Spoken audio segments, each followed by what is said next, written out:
Hotel आणि पर्यटन क्षेत्रात करिअर करण्यासाठी कोल्हापुरातील एकमेव UGC मान्यताप्राप्त DY Patil school of hospitality, Aditya corner, Tarabai park, Kolhapur. 10वी आणि 12वी पास विद्यार्थ्यांना करिअरची सुवर्ण संधी। संपर्क 70 30 93 44 14 आणि 15।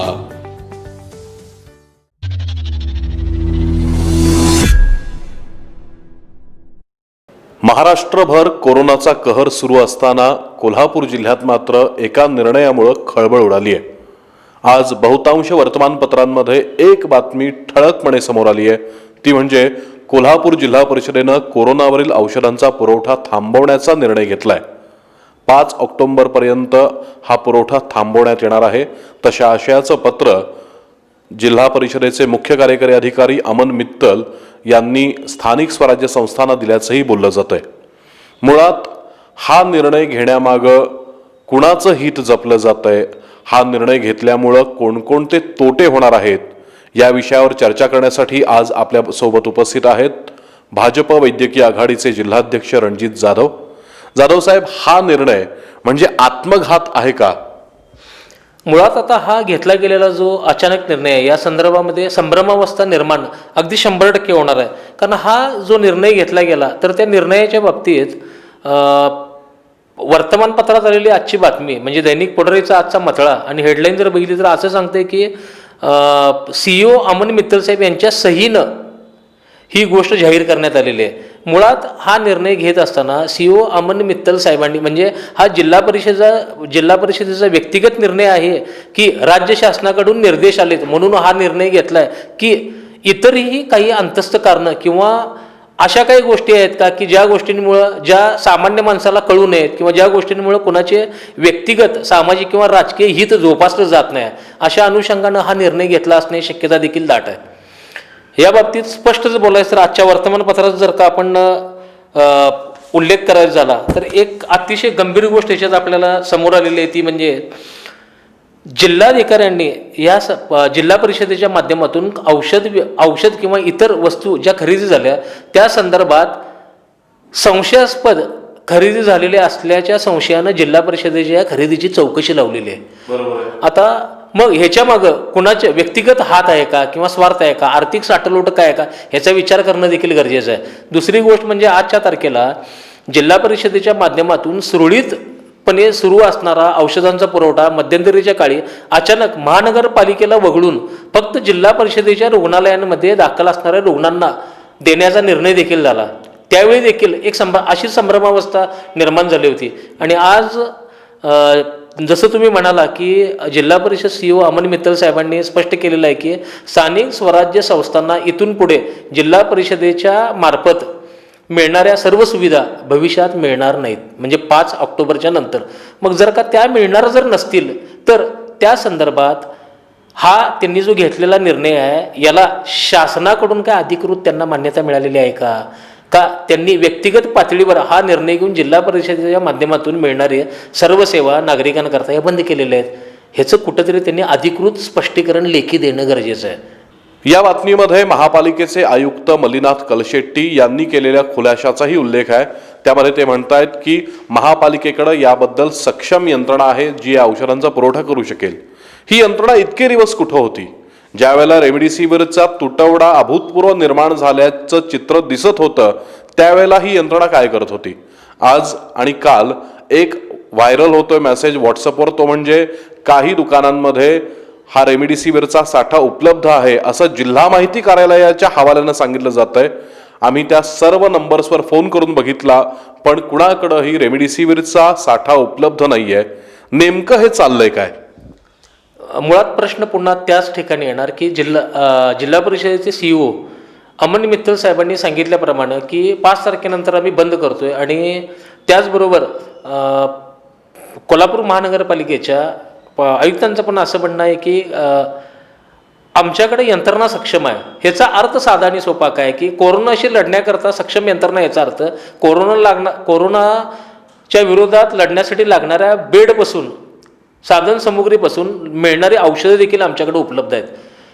प्रश्न हा उपस्थित होतोय की रुग्णालय जी आहे ती सगळी अद्ययावत रुग्णालय कोल्हापूर जिल्ह्यामधली कोल्हापूर शहरामध्ये आहेत आत्तापर्यंत उपचार घेत असताना असं कधीही घडलेलं नाही की कोल्हापूर शहरातल्या रुग्णालयांमध्ये कोल्हापूर जिल्ह्यातले ग्रामीणमधले लोक येत नाहीत. जास्तीत जास्त लोकांचा भर हा ग्रामीणमधल्या लोकांचाच आहे. ते लोक कोल्हापूरमध्ये उपचार घेत असताना जिल्हा परिषदच्या सुविधांचा ग्रामीणमध्ये वापर घेऊन अतिरिक्त भार हा कोल्हापूर शहरातल्या रुग्णालयांवर पडायचा. मग ज्यावेळी जिल्हा परिषदेनं ही औषधं पुरवण्याची शहराला बंद केली खाजगी रुग्णालयांना, त्यावेळी खाजगी रुग्णालयांमध्ये दाखल होणारे पेशंट ग्रामीणचे पण होते. आता प्रश्न पुन्हा काय उपस्थित होतोय की ज्यावेळी कलशेट्टी साहेबांनी असं सांगितलेलं आहे की आमची यंत्रणा सक्षम आहे, आम्ही पूर्वीपासून तयार आहोत आणि त्या तयारीनिशी आम्ही सर्व काम करू, ह्याचा अर्थ यांच्याकडे पहिल्यापासून ही औषधं उपलब्ध होती असा याचा साधा सोपा अर्थ होतो. यांच्याकडे बेड्स देखील उपलब्ध होते. मग आज तागायत कुठल्याही रुग्णालयामध्ये दाखल असलेल्या पेशंटच्या नातेवाईकांना इंजेक्शन का मिळत नाही?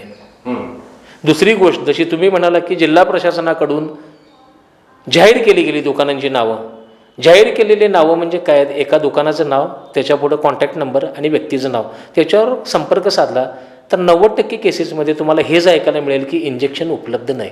2 दिवसांनी फोन करा, 4 दिवसांनी फोन करा, आत्ताच संपलेला आहे. मग कुठल्या आधारावर महापालिका प्रशासन हे म्हणते की आमची यंत्रणा तयार आहे? याचं स्पष्टीकरण त्यांनी देखील देणं गरजेचं आहे. त्याचबरोबर जसं CEOनी जिल्हा परिषदच्या सांगितलं की संबंधित स्थानिक स्वराज्य संस्थांना त्यांच्या सहीनं पत्र गेलेलं आहे. आजच्या दैनिकामध्ये माननीय कलशेट्टी साहेबांनी हे देखील स्पष्ट केलं आहे की महापालिकेला असं कुठलं पत्रच प्राप्त झालेलं नाही. मग नक्की हा गॅप आहे कुठं? म्हणजे जिल्हा परिषद CEO, कमिशनर किंवा इतर प्रशासकीय अधिकाऱ्यांमध्ये समन्वय नाही का? आणि जर का समन्वय असेल तर मग ते पत्र पोचत नाही का? पत्र पोचणं का आवश्यक आहे? ज्यावेळी सुविधा बंद आरोग्यासारख्या सुविधा बंद करण्यासंदर्भातला मोठा निर्णय जिल्हा परिषद घेते आणि जबाबदारी स्थानिक स्वराज्य संस्थांवर टाकते, त्यावेळी तो निर्णय एका क्षणामध्ये निदान एक अर्ध्या तासामध्ये सर्क्युलेट होऊन संबंधित यंत्रणेला त्याची माहिती मिळणं गरजेचं होतं. कारण कलशेट्टी साहेबांच्या वक्तव्यावरून असं वाटतं की त्यांच्यापर्यंत तो निरोप पोचलेलाच नाही. कदाचित हा कम्युनिकेशन गॅप म्हणावा किंवा नेहमीची शासकीय दिरंगाई म्हणावी, पण यामुळं होतंय काय की पुन्हा एकदा सर्वसामान्य नागरिकांना औषधं मिळणं दुरापास्तच होणार आहे. शेवटचा माझा मुद्दा आहे की जो सगळ्यात महत्त्वाचा आहे, खाजगी हॉस्पिटल्समध्ये अकारण अव्वाच्या सव्वा बिला आकारली जातात असा आरोप होतोय आणि या आरोपात बहुतांश तथ्य असल्याचंही दिसून येतंय. खाजगी हॉस्पिटल्समधून एक ब्रह्मवाक्य नेहमी सांगितलं जातंय, ते म्हणजे कोविड-19चा महात्मा फुले जनआरोग्य योजनेमध्ये समावेश नाही.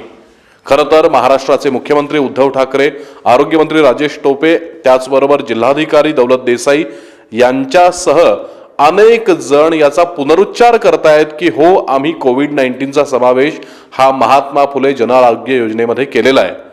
पण तरीही खाजगी दवाखाने जनआरोग्य योजनेचा लाभ सर्वसामान्य नागरिकांना देण्यास तयार नाहीत.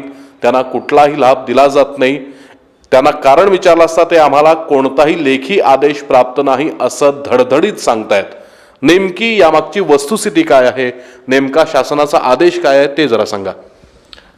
जेव्हा कोविड-19चा प्रादुर्भाव जास्त जाणवण्यास सुरुवात झाली मार्चच्या नंतर, तर त्या पहिल्या महिन्या 2 महिन्यामध्ये कुठेही म्हणजे संपूर्ण हिंदुस्थानामध्ये एवढं असे कधी वाटलं नव्हतं लोकांना की ह्या आजारामुळं, लोकांना ऐकून प्लेग वगैरे माहीत होते आजार, तर महामारी म्हणजे काय परिस्थिती असते, राष्ट्रीय आपत्ती म्हणजे काय असते याची कल्पनाच कुणाला नव्हती. कदाचित शासनाला देखील वाटलं नसेल की इतक्या पद्धतीनं याची वाढ होईल आणि लोकांना आपल्या जीवाला मुकावं लागेल. महाराष्ट्र शासनाने निर्णय घेतला. हे वारंवार, जसं तुम्ही म्हटला की मुख्यमंत्री साहेबांनी वारंवार सांगितले की ह्याची जबाबदारी संपूर्ण या आजाराची शासन घेईल. ठीक आहे, संपूर्ण नाही, निदान पार्शियल, जास्तीत जास्त जबाबदारी शासन घेणार होतं. आरोग्यमंत्री राजेश टोपेजींनी त्यांनी वारंवार स्पष्टीकरण दिलेलं आहे की महात्मा ज्योतिबा फुले जनआरोग्य योजनेमध्ये कोविड-19चा आम्ही समावेश केलेला आहे. त्याचबरोबर वारंवार कोल्हापूरचे जिल्हाधिकारी आणि पालकमंत्री यांनी देखील सांगितलेलं आहे, जिल्हाधिकाऱ्यांनी वारंवार आवाहन केलं की या राष्ट्रीय आपत्तीमध्ये महात्मा ज्योतिबा फुले जनआरोग्य योजनेमध्ये या आजाराचा समावेश केलेला असल्यामुळं रुग्णालयांनी सहकार्य करावं, म्हणजे वारंवार जिल्हाधिकारी पदावर काम करणारी व्यक्ती ही विनंती करत होती. तर त्याचवेळी परिस्थिती काय होती, तर अतिशय विदारक परिस्थिती होती. ॲडमिट करून घेताना परिस्थिती नसली तर कुठल्याही माणसाला ॲडमिट करून घेत नव्हते. याचा साधा सोपा अर्थ होता, ज्याच्याकडे लाखो रुपये खर्च करायची आर्थिक तयारी आहे अशाच माणसाला दाखल करून घेतलं जायचं आणि वारंवार सांगायचे की हा आजार योजनेत बसत नाही. आणि दुसरी एक गोष्ट होती, याला असंही सांगत होते की ह्याचं पॅकेज आम्हाला परवडत नाही. म्हणजे नाण्याला त्याला दोन बाजू होत्या, एक तर बसत नाही किंवा म्हणायचे बसते करे परवडत नाही. मुळात 29/6/2020 कोरोना 2020 CR नंबर 58/AA5 या अध्यादेशाच्या माध्यमातून हे शासनानं स्पष्ट केलेलं आहे. आणि हा आदेश सगळ्या जिल्हाधिकाऱ्यांना आणि कमिशनर म्युन्सिपल कॉर्पोरेशन यांना सगळ्यांना अध्यादेश गेलेला आहे की कोरोनाचा समावेश हा महात्मा ज्योतिबा फुले जन आरोग्य योजनेमध्ये झालेलाच आहे. इंटरप्रिटेशन वेगवेगळ्या पद्धतीने होऊ शकतं. म्हणजे ग्लास भरलेला अर्धा आहे की भरलेला रिकामा आहे. खरं त्याच्यात स्पष्ट उल्लेख केला आहे, ज्याच्यात लिहिलेलं आहे त्यांनी की MJPJY म्हणजे महात्मा ज्योतिबा फुले जन आरोग्य योजना या योजनेमध्ये महाराष्ट्रातले सर्व नागरिक आता कव्हर झालेले आहेत. कारण पूर्वी पांढरं रेशन कार्ड नव्हतं, आता ते पण कव्हर केलं आहे. 996 पॅकेज जे आहेत ते 996 पॅकेज हे एम्पॅनल हॉस्पिटलमध्ये फ्री आणि कॅशलेस आहेत. फ्री आणि कॅशलेसचा साधा सोपा अर्थ आहे की त्या रुग्णालयामध्ये ह्या 996 पैकी कोणत्याही आजारामध्ये एखादी व्यक्ती, एखादा रुग्ण दुर्दैवाने जर दाखल झाला तर त्याच्याकडून एकही रुपया न घेता त्याला ट्रीटमेंट ही त्या योजनेअंतर्गत मोफत मिळणं गरजेचं आहे. तर पुढेही त्यांनी उल्लेख केलेला आहे की 996 आजारांपैकी कोणताही आजार असलेली व्यक्ती जर रुग्णालयात योजनेमधल्या दाखल जर झाली तर त्याचा खर्च एकतर विमा कंपनी किंवा शासन यापैकी दोघांपैकी ज्याची कोणाची जबाबदारी आहे त्यांनी करायचं आहे. म्हणजे थोडक्यात त्या खर्चाची तोशीस त्या रुग्णाला किंवा त्याच्या नातेवाईकाला लागणार नाही. पुढे त्यांनी ह्याचा देखील उल्लेख केलेला आहे की कोविड आणि नॉन कोविड पेशंट असं कुठलंही त्यांनी वर्गीकरण त्याच्यात केलेलं नाही. ह्याचा साधा आणि सोपा अर्थ काय आहे की त्यांनी पुढे म्हणलेलं एक वाक्य अतिशय चांगलं आहे की कोविडमुळं रेस्पिरेटरी डिस्ट्रेस म्हणजे आपल्या श्वसनासंदर्भातले आजार आणि त्याचबरोबर कार्डियक इश्यूज म्हणजे हृदयासंदर्भातले मोठमोठे आजार देखील होऊ शकतात. त्यामुळं हा आजार श्वसन आणि हृदयरोग या आजारांशी संबंधित धरून कोरोना महात्मा ज्योतिबा फुले जनआरोग्य योजनेचा भाग म्हणूनच ट्रीट झाला पाहिजे. परंतु दुर्दैवानं आता परिस्थिती कशी निर्माण झाली आहे, उल्लेख त्यांनी त्याच्यात केलेला आहे. त्याची एक प्रत देखील तुम्हाला मी जाताना देऊन जातो. ह्याच्यात त्यांनी उल्लेख काय केला आहे, एका बाजूला महाराष्ट्र शासन म्हणते की हा आजार महात्मा ज्योतिबा फुले जनआरोग्य योजनेत घातलेला आहे आणि महाराष्ट्रातला प्रत्येक नागरिक या योजनेमध्ये आता समाविष्ट आहे, कोणीही याच्यातून बाहेर नाही. मग अशा परिस्थितीमध्ये महात्मा ज्योतिबा फुले जनआरोग्य योजनेमधलं कुठलंही रुग्णालय रुग्णांना मोफत उपचार द्यायला तयार का नाही. दुसरी गोष्ट, शासनानं अनेक स्टँड घेतलेलं आहे ज्याच्यामध्ये जी रुग्णालय बहुधा यात नसतील, म्हणजे मला देखील अजून स्पष्ट कळालेलं नाही, तर त्यांनी एक अधिकार दिलेला आहे की नॉन ICU पेशंट असेल जनरल वॉर्ड विदाऊट ऑक्सिजन तर 4,000 रुपये दिवसाला तुम्ही बेडचं भाडं घ्या. ICUत पेशंट आहे, व्हेंटिलेटरची आवश्यकता नाही, 7,500 रुपये चार्ज करा. ICUमध्ये आणि व्हेंटिलेटर आहे तर 9,000-9,500 रुपये त्याच्याकडून चार्ज करा. म्हणजे नक्की शासनाला सांगायचं काय की एका बाजूला म्हणतोय आम्ही की नागरिकांना सर्वांना मोफत उपचार मिळणार आणि दुसऱ्या बाजूला आम्ही त्या रुग्णालयांना परत एंटायटल करतो की तुम्ही एवढे चार्जेस हे मिनिमम घ्या. त्यात आणि दुर्भाग्याची गोष्ट म्हणजे एखाद्या व्यक्तीला रुग्णालयात शासकीय योजना असलेल्या रुग्णालयात जर का दाखला मिळाला नाही, ॲडमिशन मिळालं नाही, शक्यतो मिळतच नाही ते पैसे नसतील तर मिळालं नाही आणि तो जर का नॉन एम्पॅनल हॉस्पिटलमध्ये गेला तर त्याला हे चार्जेस लावायचे आहेत. हे जे चार्जेस आहेत तर या चार्जेसमध्ये शासनानं जो GR काढलेला आहे किंवा जे सर्क्युलर काढलेलं आहे त्याच्यामध्ये स्पष्ट उल्लेख केलेला आहे की फक्त महागडी इंजेक्शन्स जर सोडली तर बाकी सगळ्या गोष्टी आहेत हे त्या योजनेत कव्हर केलेल्या आहेत. पण अनेक लहान मोठ्या हॉस्पिटल्समध्ये आपण बघितलं तर लाखोंची बिलं, हजारोंची बिलं ही घेतली जात आहेतच. त्यांचा महात्मा फुले जनआरोग्य योजनेमध्ये त्या हॉस्पिटलचा समावेश असो अथवा नसो, बिलांचा आकडा काही कमी येत नाही.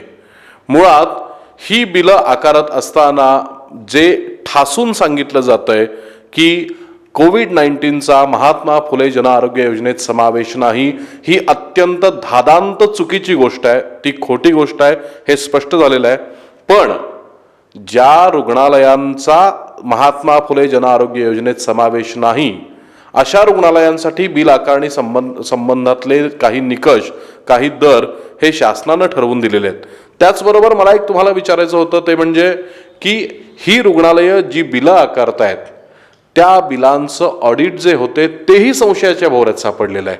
त्याचबरोबर कोल्हापूर जिल्ह्यातून किंवा संपूर्ण महाराष्ट्रातून महात्मा फुले जनआरोग्य योजनेतून जे काही बिलिंग झालेलं असेल, जे काही कोरोनाच्या रुग्णांवर जे काही उपचार झाले असतील, त्याचं काय, त्याचं उत्तरदायित्व कोण घेणार आहे? कारण कदाचित असंही झालं असेल की रुग्णांकडूनही पैसे घेतलेले आहेत आणि त्याचं बिलिंग महात्मा फुले जनआरोग्य योजनेतूनही केलं गेलंय.